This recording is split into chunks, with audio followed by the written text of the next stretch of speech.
The longest recovery on record, my friends. And if you're close to or recently retired and not taking a more defensive position, I simply don't know what to tell you. Look, I am not near retirement. So just there's two sets of people here. One that are still building and one that are going to be soon accumulating. I am on the still building scheme, and thus I'm not taking a more defensive position because of what's called dollar cost averaging. Markets go up, markets go down, my money goes in. It's just that simple. If you're on the cusp of retirement, you doggone better be taking a more defensive position. I was talking to a lady today, and she only had $400,000, Josh. How could she retire? And she has a mortgage. Ah! Anyway, she's about to retire, and she actually, tears in her eyes. Well, she kind of did, man. It's nuts. And we're talking about dogs. I had tears in my eye talking about dogs, but she had tears in her eye because she's thinking she can actually retire. Just a regular, and she wants to go take care of rescue dogs. We'll call her Jane. I said, Jane, you've worked your tail off for nearly 40 years and basically not a high-paying job, making less than $50,000 a year. Maybe I'll just do another video on her because she's fantastic. Her and her husband, just fantastic. Anyway, the point being is she has about $400,000. That's it. And she has a small mortgage. And she's like, what should I do? And I said, man, put it in the Vanguard. Put 50-50 Wellesley, 50-50 Wellesley. And I can't tell her to do this. I'm certainly not doing it for her. I said, she asked me, should she do 50 Wellington, 50 Wellesley? I said, absolutely. In fact, let's take a look. Well, I'll come back to that. I'll do another video. But right now we're in the longest recovery we've ever had. It's time to take a defensive position. That doesn't mean you go all bonds, nothing. Actually, what is the market doing right now? So yesterday we got smoked. Today we're down. The yields on treasuries are down.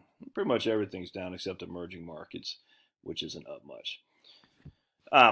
All right, so let's read this by my man Ron Sears. I thought this was pretty interesting. Stocks, U.S. stocks have performed extremely well in the past 13 years, but bonds have not. That's interesting because he talks about bonds have not, but then we see what have bonds actually. Oops, 1 second. 4.4. Oh, bond returns have been below average, returning 4.4%. That ain't too bad.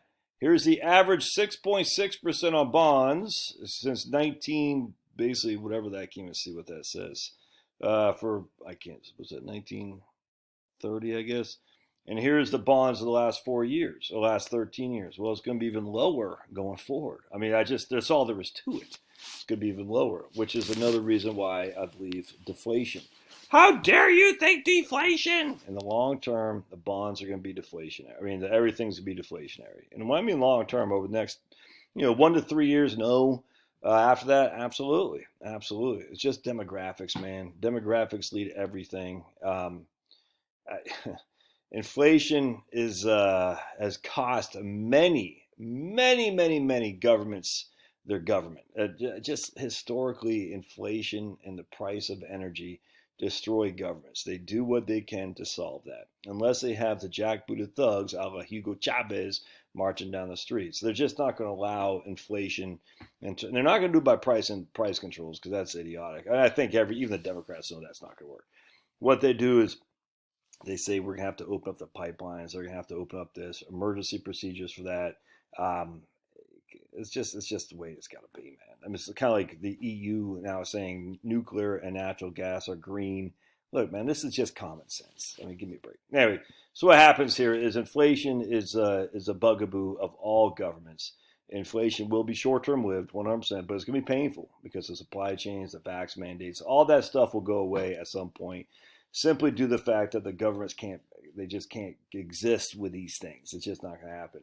Just look what happens to Boris Johnson today. He's getting rid of all the mandates, all of them. Well, he's in trouble politically. It makes sense. I mean, he's still a clown. He still should step down. But here's bonds, 4.4. I'll take that. But you're not even going to get 4.4 in bonds going forward. It ain't going to happen. All right, so let's keep talking about my man here. Right here. Aside from a quick down blip in the first quarter of 2020, when the first wave came, since 2008, the U.S. stock market, as measured by the S&P 500, has skyrocketed. growing approximately 600% when dividends are included. I mean, that's nuts. 600%. In addition to the steepness of the recovery, it's the longest recovery on record if you don't view the 2020 blip as ending the recovery, which it shouldn't because it has a 35 days. It should feel to most investors that the 13 years is the best ever. It almost was. But it's not. This is what's crazy. The following exhibit shows all 13-year returns for stocks. The U.S. market, as measured by the S&P 500, returned 600% from 2008 to 2021. Was only ninth out of 84 13-year periods, so top decile. But it's only ninth. Isn't that nuts? The greatest 13-year return was the 13 years ending in 1955. Isn't that interesting? So in the middle of World War II, when you could buy way low, averaging 19% a year. I mean, that's nuts, man. Average 300. So 13 years, 325%. Has averaged the 13 years, which is 12% per year. Look, man, I got a 100% stocks getting 6.5%. That's it. Almost just a bit more than half of what the average has been, because I don't believe that. I think we are an anomaly. The last 100 years, I don't think are going to repeat itself. I don't. Doesn't mean I think America's doomed. Well, we are. All empires are doomed, but it means at the end of the day, you should not bank on an average 12% a year. You shouldn't. And especially when we're coming where we are right now, the longest recovery on record. Let's see here. Right here. Bonds earn their coupon plus capital gain or losses. Falling interest rates, general capital gains. Increasing interest rates, generate capital losses, but you get your coupons. Investment returns over the past 13 years have been driven by QE, quantitative easing. Warren Buffett observed that QE is an experiment of magnitude and consequence that has never before been conducted. No one knows how it'll end and what its effects will be, but it will be gradually reduced starting in 2022. Yeah, that's what they say. Much of this recovery has been orchestrated by zero interest rate policy. It's required massive money printing of around $5 trillion to buy up bonds, manipulating their prices above natural levels. I completely agree with that. But inflation is now forcing the Fed to taper, reducing its bond buying. And bond yields will increase. I agree with that 100%. They're going to increase a little bit, but we shall see how far. Increases in bond yields drive bond prices down. It should also drive stock prices down as well as analysts discount future earnings at a higher discount.